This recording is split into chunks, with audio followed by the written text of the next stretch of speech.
On a avec nous Mme Catherine Harel-Bourdon, qui est à la tête du MEMO, le Mouvement pour une école moderne et ouverte. Elle est présidente sortante de la Commission scolaire de Montréal et elle brigue un second mandat. Bonjour, Mme Harel-Bourdon. Bonjour. Première question, pourquoi avoir décidé de vous présenter, ou je devrais dire de vous représenter pour cette élection scolaire? En fait, moi, je suis commissaire scolaire depuis 10 ans dans l'est de la ville de Montréal, dans le quartier Tétroville. Je suis mère de 3 enfants qui sont dans nos écoles. Je suis moi-même un produit de l'école publique montréalaise. J'ai fait mon parcours scolaire dans nos écoles. Et donc, j'ai 3 enfants. Mon plus vieux commençait son parcours primaire et là, il a terminé son parcours secondaire. Il est en formation professionnelle. Et donc, pour moi, c'était très important. Ça a toujours été important de m'investir en éducation. Et je suis présidente de l'équipe du MEMO, une super belle équipe avec 12 candidats, 4 anciens, 4 relativement nouveaux et 4 tout nouveaux candidats. Et j'avais le goût de me lancer dans cette belle aventure. Mais j'ai envie de vous demander maintenant, pourquoi avoir choisi de rebriguer la présidence de la CSDM? En fait, c'est la première fois qu'on va vivre une élection au suffrage universel, qu'il y a 600 000 électeurs qui ont la chance de voter. Donc, auparavant, ce sont mes pairs, ce sont mes collègues commissaires scolaires qui m'ont nommé à la présidence l'an dernier, il y a plus que 15 mois. Donc, j'avais envie d'aller rencontrer les gens, d'aller rencontrer les citoyens et de me porter candidate là, pour cette élection qui va aller dans tout Montréal, en fait. Madame Harel-Bourdon, j'aimerais maintenant aborder quelques dossiers. Oui. D'accord? Si on abordait d'abord celui du problème de financement et quelle réponse donnez-vous aux commandes de coupures budgétaires du gouvernement Couillard présentement? En fait, l'équipe du MEMO qui était au Conseil des commissaires en septembre dernier a décidé de ne pas voter en faveur des compressions. On est allé chercher des sous dans de la vente de terrains excédentaires. Il y a eu une seule personne qui s'est abstenue lors de ce vote-là. C'est une des candidates qui se porte à la présidence, une des candidates à la présidence qui s'était abstenue à ce moment-là.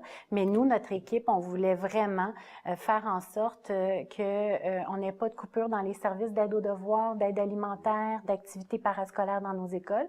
Donc, on a refusé ces compressions-là. Il y a d'autres choix qu'on peut faire, mais il y a une question de sous-financement. J'espère que je pourrai vous en parler. Absolument, parce que j'allais vous demander, est-ce que vous considérez comme le gouvernement qu'il y a encore du gras coupé? C'est-à-dire qu'à 3,5 % de frais administratifs, on est passé dans les dernières années de 6 % de frais à 3,5 %. On est dans une institution publique avec des milliers d'employés. Il faut comprendre que dans les villes ou dans les autres secteurs, on est plutôt à 9, 10 ou 11 % de frais administratifs. Donc, les compressions qu'il y avait à faire dans les frais administratifs, on en a fait beaucoup. Et là, on est rendu dans des services. Et là, c'est un problème parce qu'on veut pas aller dans les services aux élèves. Madame Harel-Bourdon, il y a une problématique particulière en ce qui concerne l'immobilier à la Commission scolaire de Montréal. Salubrité, agrandissement dans certains quartiers, fermeture dans d'autres également. Avez-vous un plan? Oui, on a un bon plan parce on est allé chercher du financement additionnel pour la rénovation des immeubles. Donc avant, il y a plusieurs années, on était à 7 millions par année. Pour les travaux, on est rendu à 50 millions. On a beaucoup d'agrandissements qui s'en viennent. On a plus de 30 projets partout à Montréal parce qu'on va accueillir 10 000 élèves en 10 ans. Et on est très conscient de l'importance du patrimoine montréalais, de nos écoles patrimoniales et de bien les rénover et les entretenir. Il y a un chiffre qui me touche. Au cours des prochaines années, il y a 10 000 élèves qui seront accueillis. Ouais. Il y a eu un baby boom extraordinaire. Là. Oui, les statistiques démontrent qu'il y aura 10 000 élèves de plus. En fait, c'est l'immigration, c'est le baby boom aussi, les parents qui ont un 3e enfant. Et c'est le fait que beaucoup de parents choisissent de rester à Montréal plutôt que d'aller vivre à l'extérieur pour toutes sortes de raisons, dont la question du transport. Quelle est votre position face aux 6 centres d'éducation populaire qui risquent d'être évincés du bâtiment qu'ils occupent, des bâtiments qui appartiennent à la Commission scolaire de Montréal? En fait, notre équipe MEMO a beaucoup supporté les centres d'éducation populaire pour trouver une solution viable pour la pérennité à long terme des 6 centres. Malheureusement, le gouvernement du Québec n'a pas donné son accord afin que ces 6 centres-là appartiennent au gouvernement et soient rénovés par le gouvernement. C'est un dossier qui est toujours en cours et on va supporter les centres pour avoir le financement adéquat parce qu'en ce moment, on n'est pas financé pour les rénover et les entretenir. Est-il nécessaire de décentraliser des pouvoirs là, pour rendre les écoles plus autonomes, plus efficaces? En fait, ce qu'il faut comprendre, c'est qu'il faut vraiment, on a lancé une vaste consultation qu'on va avoir avec l'ensemble de nos partenaires. Nous, notre pain et notre beurre au quotidien, c'est de faire réussir les élèves. Donc, oui, on peut faire une décentralisation, mais si ça a un impact sur la réussite des élèves, il faut que nos objectifs soient toujours en termes de réussite des élèves et de faire en sorte que ces élèves-là aillent le plus loin possible, terminent leurs études secondaires. Donc, on a lancé une vaste consultation avec les parents, on veut le faire avec notre personnel aussi pour savoir comment on peut, en allégeant certains éléments de notre structure, faire en sorte de faire réussir les élèves de façon plus adéquate. Par exemple, on pourrait avoir des cliniques, vous savez qu'on manque de psychologues, on manque d'orthophonistes, on pourrait avoir des cliniques regroupées nord, sud, est, ouest, au lieu de saupoudrer des services de psychologie ou d'orthophonie partout sur le territoire, avoir vraiment des cliniques qui vont venir soutenir les élèves et leurs familles.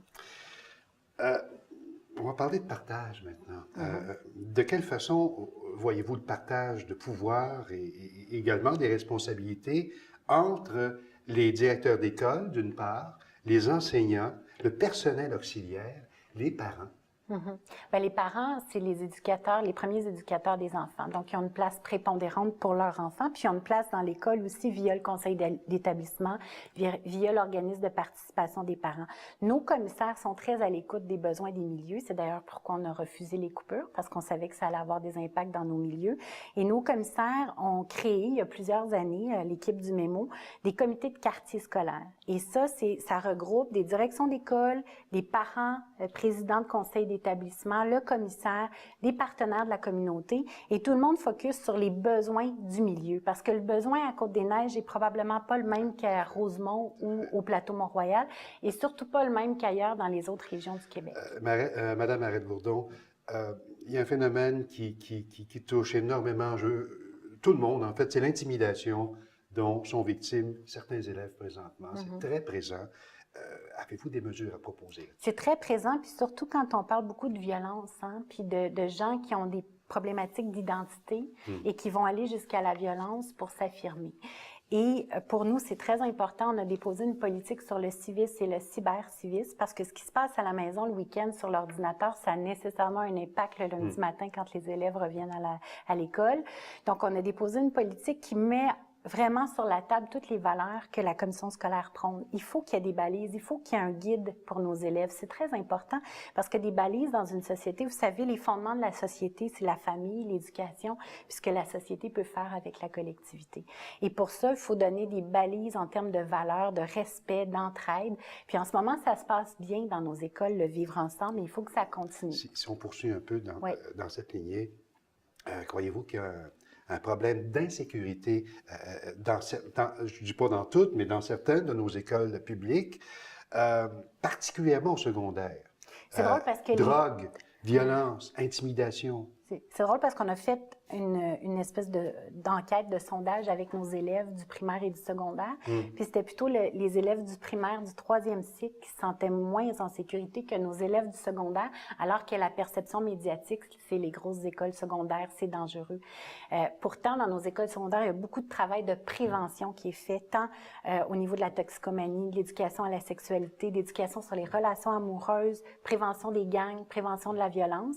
Et c'est ce travail-là qu'on fait avec tous les partenaires, les maisons de jeunes, les policiers communautaires, qui fait en sorte que nos élèves, vraiment, la violence a diminué à Montréal. Le temps avance très sérieusement, puis je voudrais vous poser en particulier cette question, parce qu'au-delà des écoles primaires et secondaires, quelles sont vos priorités pour vos autres mandats que sont les centres professionnels, par exemple, de formation, l'éducation aux adultes, les services de garde. Oui. La formation professionnelle, ce qui est très important, c'est de faire en sorte qu'il y ait plus de jeunes de 16-25 ans dans ce parcours-là, parce que la moyenne d'âge, c'est 27 ans. Et pourtant, il y a des très beaux métiers qui sont payants et qui sont intéressants pour nos jeunes. Donc, on veut venir soutenir nos jeunes autour de l'âge de 15-16 ans pour qu'ils puissent faire des stages en formation professionnelle, découvrir des métiers. Quand on a un rêve puis un objectif, c'est beaucoup plus facile de réussir. Madame Harel-Bourdon, si je vous interromps, c'est pour la bonne cause, parce que vous m'avez dit, j'espère... La francisation La des francisation. adultes. Vous m'avez dit, j'espère que j'aurai le temps de m'adresser directement à ceux qui vont venir voter le 2 novembre prochain. Oui. Qu'est-ce que vous dites aux Montréalais pour les convaincre de la pertinence d'abord des élections scolaires? Et que diriez-vous aux gens pour les convaincre d'aller voter pour vous? Bien, la première chose, c'est que au Québec, l'éducation, c'est important. Puis, on ne peut pas se permettre de faire des compressions, de continuer à faire des compressions, parce qu'on en a vécu beaucoup jusqu'à maintenant. Donc, j'invite vraiment les citoyens à prendre leur droit de vote. Vous savez, il y a plusieurs pays du monde où on n'a pas le droit de voter, où les gens se battent, des étudiants se battent à Hong Kong pour avoir le suffrage universel. Donc, c'est important que les gens ici exercent ce pouvoir-là. Et la deuxième chose, c'est qu'on a une équipe extraordinaire. On a 12 personnes dans toutes les circonscriptions, des gens qui sont à l'écoute des besoins des milieux. On a 35 enfants à 12 candidats, plus moi. Donc, on est très conscient de l'importance d'être à l'écoute des parents, des partenaires, des familles, du personnel des écoles. Catherine Harel-Bourdon, merci beaucoup. Merci.